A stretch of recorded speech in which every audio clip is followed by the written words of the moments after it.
नमोस्तु चरश्री। पीयूष जैन छतरपुर से आपके श्री चरणों में अपनी शंका रख रहे हैं।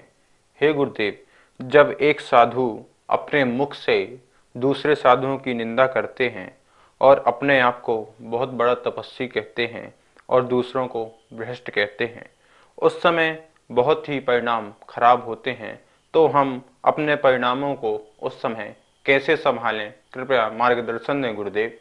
देखिए, निंदा करना अपने आप में बहुत बड़ा पाप है। हम भगवान महावीर स्वामी कहते हैं पर की निंदा मत करो, आत्म निंदा करो। अपनी आत्म निंदा करना चाहिए। पर की निंदा करने वाला नीच गोत्री होता है आगम सिद्धांत के माध्यम से। और चाहे वो अब बड़े पद में बैठा हो या नीचे पद में बैठा हो, जो भी पर की निंदा करेगा वो नीच गोत्री होगा। और फिर जो बड़े पद में बैठ कर के, मुनि जैसे पद में बैठ कर के मुनियों की निंदा करता है, साधु संतों की निंदा करता है, एक को श्रेष्ठ बताता है और एक को निकृष्ट बताता है, तो ऐसा वो साधु का भेष नहीं हो सकता। साधु कहला सकता है, वो साधु बना है, साधु हुआ नहीं है। बन गया है वो साधु, पर हुआ नहीं है। कभी भी उसके मुख से किसी की पर की निंदा नहीं निकल सकती। पर की प्रशंसा तो निकल सकती है, पर की निंदा नहीं निकल सकती है। और निंदा निकलेगी तो आत्म निंदा निकलेगी। और यदि आपके सामने ऐसे प्रसंग आते हैं तो आप उनकी अज्ञानता समझें और अपने में समता भाव दृढ़ रखें कि सामने वाला व्यक्ति अज्ञानी है, अज्ञानता के वशीभूत होकर के इस प्रकार से कह रहा है, इस प्रकार से बोल रहा है। इसकी भी कमी नहीं है, इसकी अज्ञानता की कमी है, इसके पाप कर्म की कमी है, इसके मिथ्यात्व कर्म का उदय है, जो इतने साधुओं की निंदा आदि कर रहा है। भगवान इनको सद्बुद्धि मिले, इस प्रकार से अच्छे मार्ग में चलें, उनके प्रति भी आप अच्छे परिणाम रखें। ऐसा सोच करके आप अपने परिणामों को निर्मल बनाए रखें। देखिए, ये बहुत सारे निमित्त मिलते हैं आपकी समता में बाधा पहुंचाने वाले। तो आपकी परीक्षा है कि कितनी भी इस प्रकार से बाधा आ जाएं, उन समय में भी आपको अपने परिणामों को निर्मल बनाए रखना है और किसी जीव के प्रति बुरे विचार नहीं लाना है, कोई क्षोभ भाव नहीं आना है, कोई राग द्वेष का परिणाम नहीं आना है। और मैं जो बड़े बड़े पद में बैठे हुए हैं साधु संत, उनसे भी कहूँगा कि आपके द्वारा इस प्रकार से जो कार्य है निंदा आदि के, वो उचित नहीं है। क्योंकि हम श्रावकों के श्रद्धा के पात्र बन सकें, यही कार्य कर लें तो बहुत बड़ी बात है। जो हमारे लिए समर्पित है, हमारे धर्म के लिए समर्पित है, हमारी साधना के लिए समर्पित है, हमारे वैयावृत्ति आदि में साधक बनता है, ऐसे साधकों के लिए ऐसे विचार अच्छे नहीं हैं। मैं यही भावना भाऊंगा सभी लोग इस प्रकार के कार्य ना करें। नमोस्तु चरश्री। महेश जैन कोटा से आपके श्री चरणों में अपनी शंका रख रहे हैं। हे गुरुदेव, पूर्व की संस्कृति और पश्चात की संस्कृति, ऐसा प्रवचनों में सुनने में आता है, तो इस कथन का क्या आशय है? कृपया मार्गदर्शन दें गुरुदेव। पूर्वी संस्कृति और पाश्चात मतलब पश्चिमी संस्कृति, ये दो प्रकार की संस्कृतियां हैं। और इन दोनों में क्या अंतर है? देखिए, पुरुष और महापुरुष। पुरुष तो सब जगह होते हैं, पर महापुरुष जो हैं वो हर जगह नहीं होते हैं। ये पूर्वी संस्कृति के लिए सबसे बड़ी देन रही कि यहाँ पर पुरुष ही नहीं, महापुरुषों का भी जन्म हुआ है। चाहे वो बुद्ध हो, चाहे महावीर हो, चाहे अन्य कोई भी हो, राम कृष्ण आदि सभी। तो महापुरुषों की जन्मदात्री ये पूर्वी संस्कृति है। इसलिए यहाँ पुरुष के साथ साथ महान पुरुष पैदा हुए और जिन्होंने हमें संस्कार दिए, जिन्होंने हमें संस्कारों के साथ साथ हमें जीने का रास्ता बताया और जीवन जीने की कलाएं सिखाई, परोपकार सिखाया, मानवता सिखाई आदि अनेक प्रकार का जीवन, लौकिक और अलौकिक।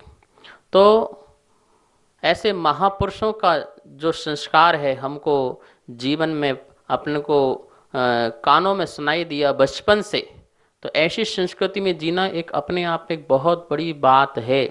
इसलिए पूर्वी संस्कृति जो है आत्मा को परमात्मा बनाने की बात करती है। पाश्चात्य की संस्कृति जो है वर्तमान में आप खाओ पियो मौज मस्ती करो यह सिखाती है।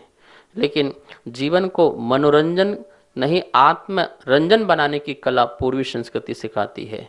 यहाँ आत्मदर्शन है, वहाँ पर आत्मदर्शन नहीं है, वहाँ पर मात्र प्रदर्शन है। तो पाश्चात्य की संस्कृति प्रदर्शन की संस्कृति है और पूर्वी की संस्कृति जो है वो आत्मदर्शन की संस्कृति है। इसलिए कहते हैं कि इस संस्कृति में जियो, इसका लाभ उठाओ, अपने जीवन को अच्छा बनाओ। तो पूर्वी संस्कृति में आप रहें, महापुरुषों के आदर्श जो हैं उनको अपनाएं और अपने जीवन को सफल करें। नमोस्तोचर श्री सार्थक जैन आपके श्री चरणों में अपनी शंका रख रहे हैं।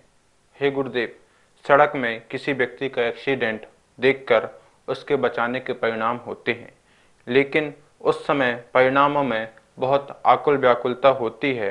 क्या ऐसे परिणामों में हमें पाप का बंध होगा या फिर पुण्य का बंध होगा? कृपया मार्गदर्शन दें गुरुदेव। लोगों की सेवा करना, हेल्प करना, परोपकार करना व्यवहार धर्म में सबसे बड़ी बात है। देखिए, जीव दया अपने आप में हमें अपनी भी रक्षा करना सिखाता है। हम दूसरों की रक्षा करते हैं तो ये निश्चित मानना कि हम दूसरों की नहीं, अपनी स्वयं की रक्षा कर रहे हैं।